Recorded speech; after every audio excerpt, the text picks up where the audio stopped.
चूंकि भक्ति ज्ञान और आत्मशक्ति के बल पर आप असंभव को भी संभव बना जा सकते हो। अगर अटूट निष्ठा विश्वास की भक्ति आपको प्राप्त हो जाए तो भक्त से तो भगवान और माता आदिशक्ति जगदम्बा कभी दूर रहती ही नहीं। आपको सत्य का ज्ञान आ जाए कि सत्य क्या है असत्य क्या है, आप ज्ञानी बन जाओ तो अज्ञानता के पथ पर आप बढ़ोगे ही नहीं। विषम से विषम परिस्थितियों पे आपका ज्ञान पक्ष आपको सतमार्ग तक, आपके लक्ष्य तक पहुंचा देगा।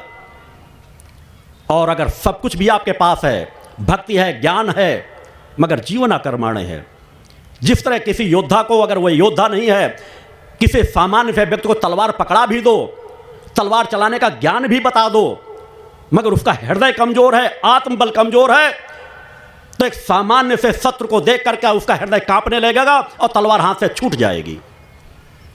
अतः सामर्थ्यवान बनना है, पराक्रमी बनना है, ओजस्वी बनना है, चेतनावान बनना है, धर्मवान बनना है, कर्मवान बनना है, तो माता आदिशक्ति जगदम्बा से अपना आत्मबल मांगो कि हे मां, आपने जो हमें आत्मा दी है उसकी जो आत्मिक शक्ति है वह शक्ति हमें प्राप्त हो जाए। अगर वह हमें शक्ति प्राप्त हो गई और आपका ज्ञान रहा, आपकी भक्ति रही, तो ना तो हम भटकेंगे, ना हमारा पतन होगा, और उस आत्मशक्ति के बल पर हम एक कर्म योगी बन जाएंगे, हम कर्म पथ पर बढ़ जाएंगे।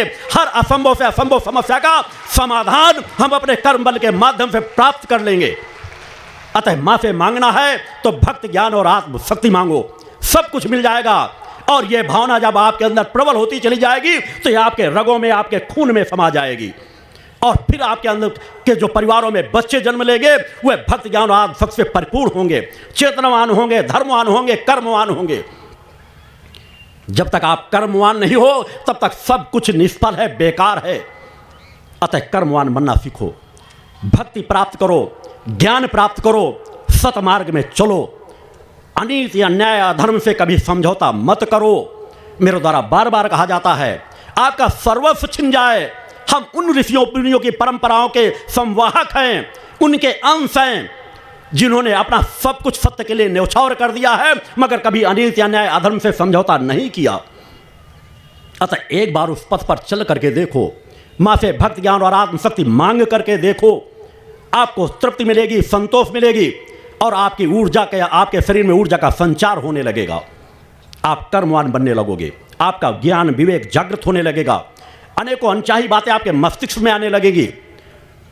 आकाश का गुण शब्द है, सभी शब्द इस ब्रह्मांड में व्याप्त हैं, अच्छे और बुरे।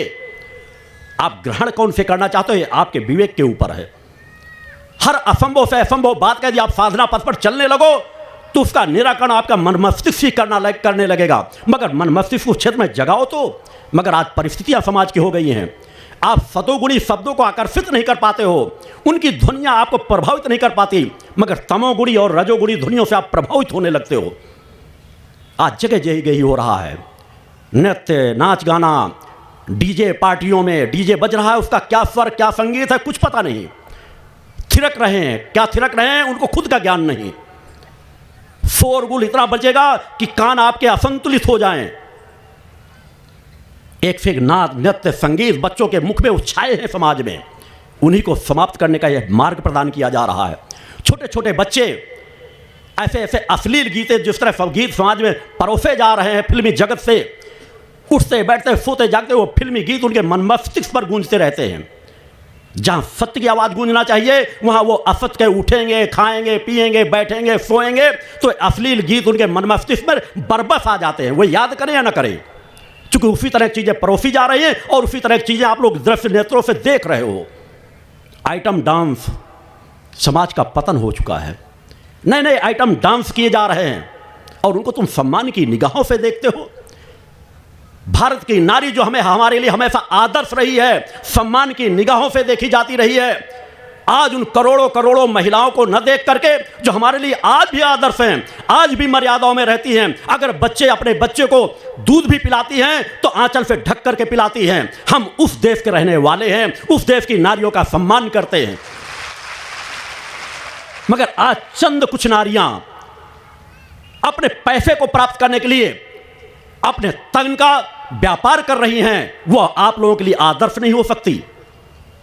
हमारे लिए आदर्श वह नारी है, सीता, गायत्री, गार्गी, मैत्रेयी, अनुसुईया, सावित्री, इन नारियों का स्मरण करो, उन नारियों के स्वभाव में अपने आप को ढालना सीखो। मर्यादा हमारा आभूषण होना चाहिए, वह चाहे नर हो चाहे नारी हो। उनसे हमें अपने बच्चों को बताना चाहिए कि हमारा लक्ष्य क्या है, हमारी मर्यादाएं क्या है। हम अपनी मर्यादाओं परंपराओं से दूर चले गए तो हमारा पतन सुनिश्चित है। विकारात्मक दृश्यों को कम से कम देखो। यह मजबूरी है कि टीवी में आप न्यूज चैनल भी अगर खोलोगे, न्यूज भी सुनना चाहोगे, तो विज्ञापनों में इतनी अश्लीलता परोसी जा रही है कि जूते चप्पल का भी विज्ञापन हो रहा होगा, क्रीम पाउडर का भी विज्ञापन हो रहा होगा, तब भी नारी का अंग प्रदर्शन किया जाता है। मगर दुर्भाग्य है कि आज कोई आवाज नहीं उठाता, कोई बोलना नहीं चाहता। छोटे छोटी बच्चियों को जिस तरह से दर्शाया जाता है, 24 घंटे जब आप उनको देखोगे तो आपके अंदर वासनात्मक विकार पैदा होंगे।